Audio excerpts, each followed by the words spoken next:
Hi, I'm your host Vasco Duarte. Welcome to the Scrum Master Toolbox podcast, where we share tips and tricks from Scrum Masters around the world. Every day, we bring you inspiring answers to important questions that all Scrum Masters face day after day. On Fridays, we talk about the product owner role in Scrum. We talk about patterns and anti-patterns that relate to ours and the team's collaboration with the product owner. And we've also put together a course to help you navigate that relationship. There's 18 modules, nearly 8 hours of tools, techniques, videos, handouts, presentations you can use to help you and your team work better with your product owner. The course is available at bit.ly/coachyourPO. All lowercase, all one word, that's bit.ly/coachyourPO. And now, on to the show, the Product Owner Show. Hello everybody, welcome to our TGIF and Product Owner episode this week with Leigh Griffin. Hi Leigh, welcome back. Thanks Vasco, great to get to Friday. Absolutely. So on Fridays we talk about the product owner, of course, and we start with a bad example. We'll talk about good example later, but let's start with what might have been, in your experience, Leigh, potentially the worst product owner anti-pattern you've had to work with. Yeah, I had to think long and hard about this because you spot a lot of them as you go around, but this is one that I feel is becoming more prevalent, and therefore I think it's a good topic to talk about, and that's the part-time product owner. It can starve a team, it can slow down and halt progress in a transformation, and interestingly, and I've done this, you can begin a transformation without a full-time product owner because there's a hell of a lot to do as a Scrum Master and a coach to get some of the mechanics and get some of the mindset in play.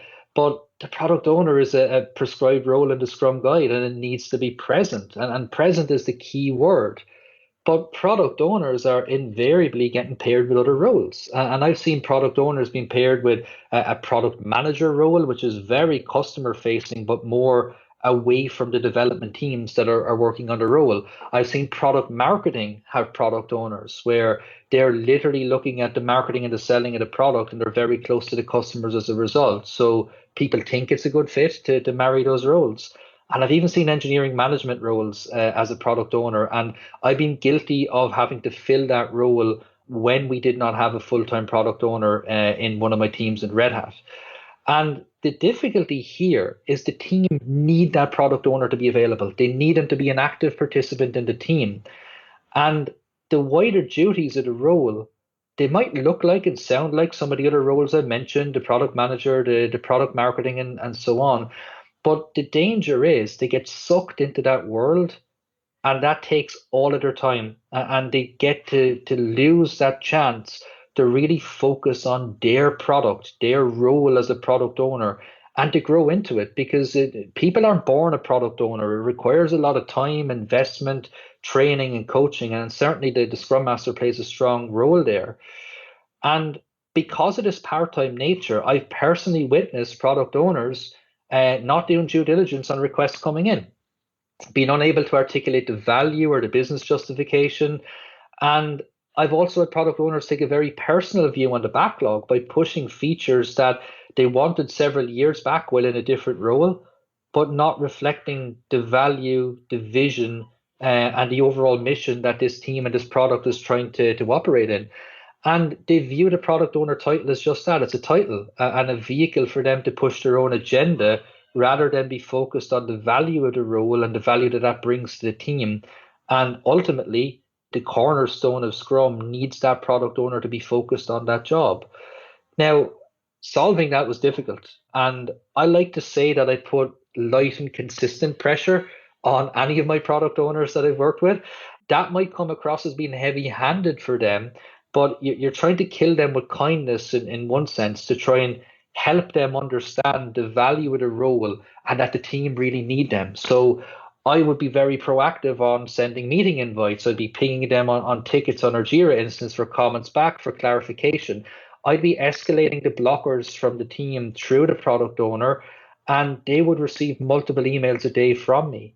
And I effectively went on a communications rampage to showcase that the team had a need for this role to be actively filled with a willing participant. And I did try coaching the product owner on the importance of the role. And to the product owner's credit, they really understood what the role is. They wanted to fill it, but that wasn't their job. This wider role and remit, that secondary role that in fact became a primary role over time, was not allowing them realize the scope of the product owner role.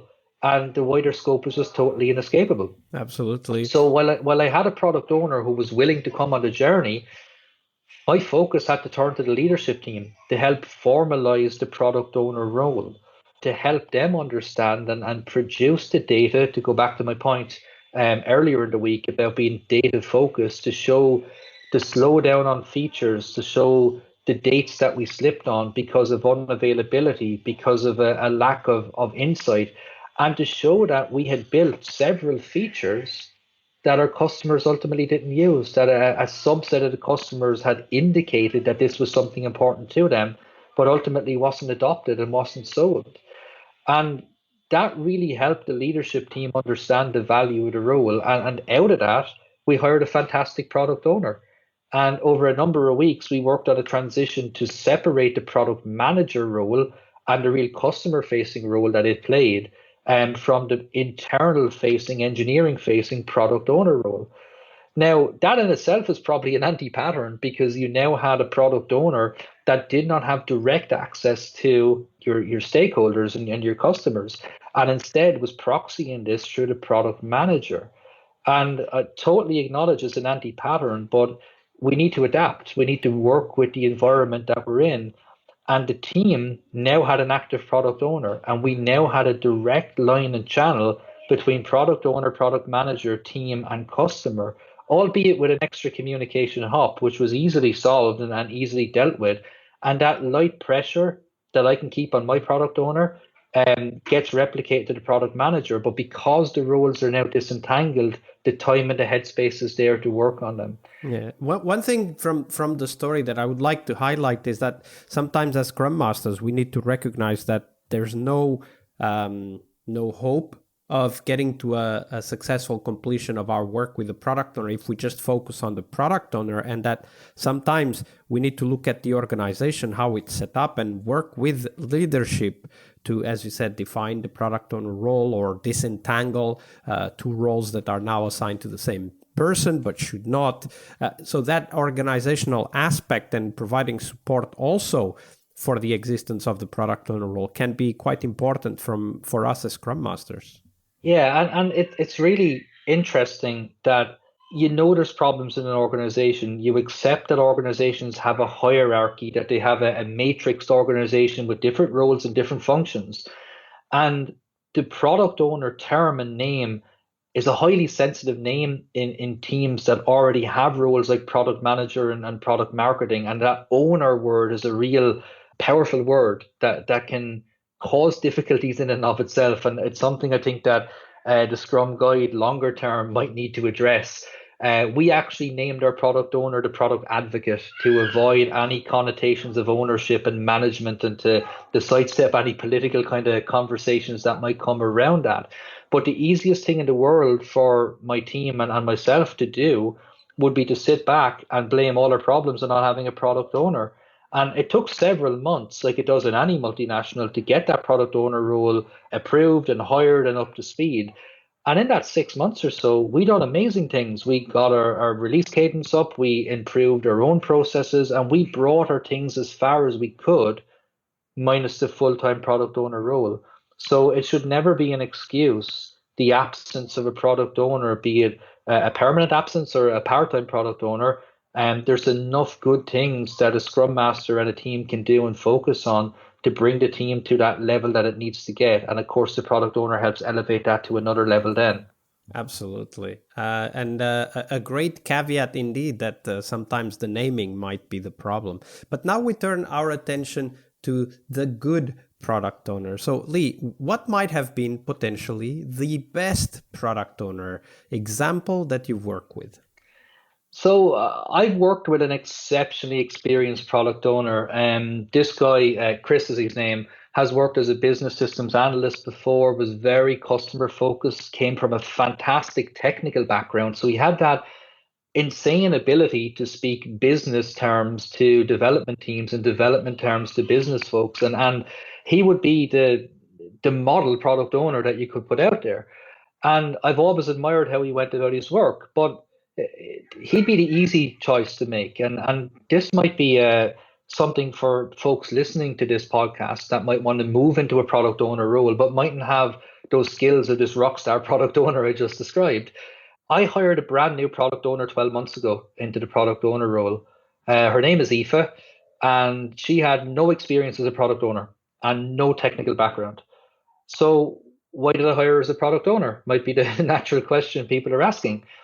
So a couple of years back, I took a course, a formal course on training and development. So to be a trainer and to help bring people to the next level in their development goals. And one thing they talked about is the skills, knowledge, and attitude to succeed in any role. Skills are something you can test. They normally end in ing. So if I said to you, Vasco, are you good at singing? And you say, yes, you are, I can ask you to sing a song. And it's very easy to check that from a skill-based perspective. Knowledge is something that people can acquire quite easily. And, you know, you invest time into training yourself and reading books and talking to the right people. And attitudes are something that are kind of baked into people, you know, that right mentality, that right attitude, that right approach to how you go about your work. And the training theory is to succeed in any role. If you have someone with the appropriate skills, knowledge, and attitudes, that you're going to get a highly competent and motivated worker. And as a company, you get a massive return on investment from that training. Now, our new product owner in our previous role, we could observe that she was highly organized, fantastic communicator, had run multiple projects on site, and massively welcoming to everyone that she engaged with. And to quote one of my co-managers who interviewed for the role, who interviewed Aoife for the role, I should say, she had a fantastic BS detector. So she had this really good way of reading people and knowing whether they're telling the truth or not. Um, and I think being highly organized in a role like a product owner is key. And our PO brought this structure, this good documentation, this planning process, and easy ways and means for the team to find the right information. And that might sound like a really small thing, but having a central place, a singular source of truth in a world that has so many fragmented communication mediums is insanely valuable. And our team, because we were inside the vacuum, we didn't realize we needed that until a new person came in and started asking these obvious questions about how we find information and how information flows.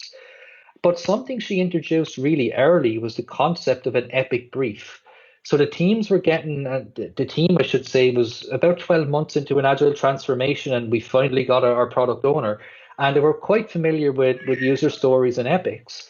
And we wanted to try and distill this down to a one-page kind of briefing for the team and stakeholders to set the scene for why this incoming epic or initiative was important. And it was minimal information, but it was enough to allow conversations to progress asynchronously. And now, in a post-COVID world, we're very conscious of people's time and their calendars being squeezed. And we want to pick and choose our meetings carefully. And this epic brief gave our stakeholders an insight into what our team valued. It gave the business and community justifications, the success criteria, and additional technical considerations that was related to our particular team. And it was a wonderful funnel to organize our work, our time, and indeed our relationships with everyone. So that was one of the biggest process improvements that she brought in. And so simple, just summarize your ask in one page maximum. But what I really loved about her approach in the team, she went the extra mile and met everyone in her team one-on-one. And it wasn't just to learn about what they do, it was to learn about their background, where they're from, their families, their personal life, to really connect with them as a person. And then, of course, she went down the technical route and got their background. And because she didn't come from this technical background naturally, they had to break down the work into something that she could understand.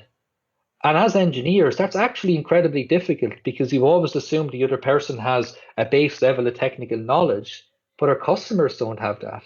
So she managed to get the team thinking in a customer mindset as if the developers themselves were speaking to customers and break this down in a manner that she could understand from a non-technical background. And that really benefited the team because it introduced a new skill. It helped them showcase what they were about in a much more consumable way for everyone. And she repeated that with stakeholders, and effectively, she created these strong interpersonal relationships with everybody. And that would be one of my top tips for budding product owners. Never underestimate the human side of the role. That kinship, that connection, that ability to empathize where a stressed team member is coming from or where an under pressure stakeholder is. And while not technically a product owner role or function, she focused a lot on team happiness. And that really is the responsibility of everyone in the team to try and make sure people are happy, and goes back to psychological safety. There's a strong correlation there. And she ran things like social events. Well, as social as you're going to get right now with video conferences. We ran quizzes, we had kind of karaoke sessions, fun activities that basically got the team to socialize. It also kind of reminds me that she might also be playing a little bit the Scrum Master role in that respect. Yeah, very much so. And we have a fantastic relationship with our Scrum Master and our product owner, and they kind of interchange on aspects of that as well to build the team happiness, to work together. And it shows a very unified function. Because their team were a little bit confused about the two roles, and that was something we had to work on at the beginning to explain the difference between a product owner and a Scrum Master or an Agile coach to them. But to me, this blurring of their roles, it really helped the team accept the product owner as part of their team, their leadership team, and not see them as a manager in disguise. And I've seen and observed that in other teams where there becomes this healthy distrust of the product owner because they're almost a manager in disguise, because they have that elevated position within the organization, and they need to have those conversations at management level as well. So get your product owners and your Scrum Masters social, get them involved with the team and help make those connections that ultimately for us carries through to the real work and makes a huge difference to the team when we're under pressure to have that camaraderie and have that social element to our day-to-day jobs. Absolutely. That's a great point. Leigh, unfortunately, we're getting close to the end, but before we do share with us, where can we find out more about you and the work that you're doing? Yeah, so I'm on Twitter at Leigh Griffin, and I have a blog on Medium, which I can send on to you because it's a randomly generated number at the end of my name on it. And of course, I'm on LinkedIn as well. And you will see me at various Agile conferences around, albeit remotely now. And I'd love to connect with any of your listeners. By all means, reach out to me. And you can catch me directly on email. lgriffin@redhat.com will catch me. All right, absolutely. We'll put all the links to those on the show notes so that people can get in touch. Leigh, it's been a pleasure. So thank you very much for your generosity with your time and your knowledge. No, Vasco, thank you. It was a great experience, and I hope folks got some good insights out of it. And thank you once again. One more week of the Scrum Master Toolbox podcast is over, but there's a lot more we have to share. We have developed our own membership site where you find a community of active and engaged Scrum Masters. In this site, you get access to exclusive content and get to interact with us, your podcast hosts, as well as the best Scrum Masters in the world. Join us at scrummastertoolbox.com/podcast and keep this podcast free of advertising. See you next week for one more week full of Scrum Master tips and tricks. We really hope you liked our show. And if you did, why not rate this podcast on Stitcher or iTunes? Share this podcast and let other Scrum Masters know about this valuable resource for their work. Remember that sharing is caring.